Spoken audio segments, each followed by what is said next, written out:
தாய் தன் பிள்ளையை மறந்தாலும் மறவாத என் நேசரே.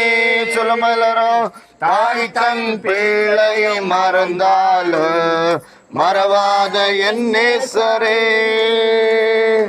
ஆயனை போல நடத்துகின்றேன், அபிஷேகம் செய்கின்றேன்.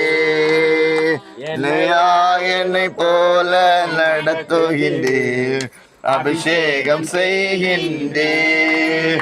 இரத்த கோட்டைக்குள்ள நான் நுழைந்து விட்டோம், இனி எதில் உற்சாகமா சொல்லுமா? எந்த தீங்கும் தீண்டாதே. இரத்த கோட்டைக்குள்ள நான் நுழைந்து விட்டேன், இனி எதுவும் அணுகாது. எந்த தீங்கும் தீண்டா